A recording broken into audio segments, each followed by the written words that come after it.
In his first address to a joint session of Congress, President Biden called on lawmakers to pass his immigration reform proposal. If you believe we need to secure the border, pass it because it has a lot of money for high-tech border security. If you believe in a pathway to citizenship, pass it. It's over 11 million undocumented folks, the vast majority of here overstaying visas. Pass it. We can actually, if you actually want to solve a problem, I've sent a bill to take a close look at it. We also have to get at the root problem of why people are fleeing, particularly to our southern border from Guatemala, Honduras, and El Salvador. The violence, the corruption, the gangs, the political instability, hunger, hurricanes, earthquakes, natural disasters. But following that speech, a member of Mr. Biden's own party said the president's proposal fell short. In a statement, Arizona Democratic Senator Mark Kelly said Mr. Biden failed to address the immediate crisis at the border, adding that he plans to hold the administration accountable, quote, to deliver the resources and staffing necessary for a humane, orderly process as we work to improve border security, support local economies, and fix our immigration system. CBS News immigration reporter Camilo Montoya-Galvez has been covering all of this from the U.S.-Mexico border. He joins me now from La Joya, Texas. Camilo, good to see you again. Before we delve into policy, tell us where you are right now and why you're there. Yes, good afternoon, Elaine. During the past 4 years, this wall right behind me became a symbol of President Trump's broader agenda to curtail illegal immigration. Mr. Trump also implemented other policies, including sending thousands of asylum seekers back to Mexico. He also separated nearly 2,800 migrant children from their parents. Mr. Biden, during the presidential campaign, denounced these policies as inhumane and draconian. And on his first day in office, Mr. Biden ordered an immediate halt to border wall construction. As you can see here, this border barrier right here has not been completed yet because of Mr. Biden's directive. Mr. Biden has also ordered the Department of Homeland Security to stop using military funds for border wall construction, and he has told the government to stop suing local landowners here in South Texas in order to build border barriers. So we can see that President Biden has already moved to dismantle President Trump's immigration agenda, but he has kept some Trump-era immigration policies in place, Lane, including the current policy of expelling most migrants and asylum seekers back to Mexico. Oh, Camilo, that's quite the visual there, and really symbolic of what has taken place here with respect to policy and the issue of border security. So the president often blames his predecessor when talking about immigration issues. How big of a liability are the immediate issues at the border for President Biden? Sure. So President Biden, once he took office, inherited numerous asylum policies that were designed to deter migrants from coming to the U.S. Most notably, the Remain in Mexico program required more than 70,000 asylum seekers to wait in Mexico for their U.S. court hearings. During his first day in office, Mr. Biden suspended that program, but he kept this Trump-era public order in place to continue expelling most migrants from the U.S.-Mexico border. However, he has refused so far to expel unaccompanied migrant children, and since then, we've seen a record number of unaccompanied children entered U.S. border custody in areas just like this one in Texas.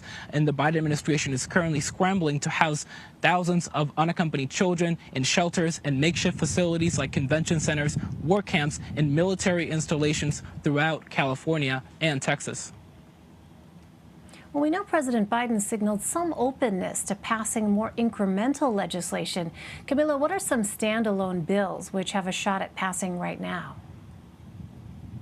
Sure. So President Biden earlier this year introduced a broad proposal to legalize most of the 11 million undocumented immigrants here in the U.S. That proposal, Elaine, as you very well know, is unlikely to pass right now because the Senate is evenly divided and Democrats only have a slim majority in the House of Representatives. However, House Democrats have introduced two standalone bills and have passed them that would place dreamers, immigrants who came to this country as children, as well as undocumented farm workers on a pathway to U.S. citizenship.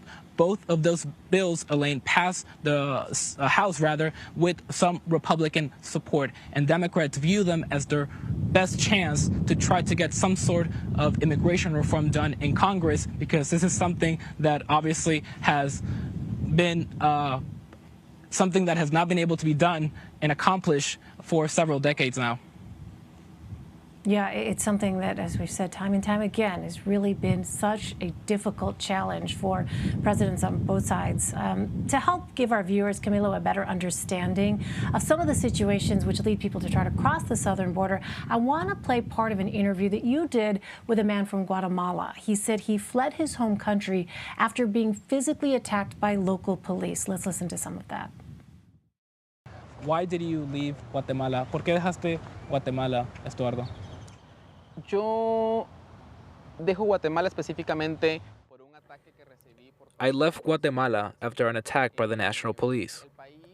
The country is in a very complicated situation, economically, socially, and in terms of security.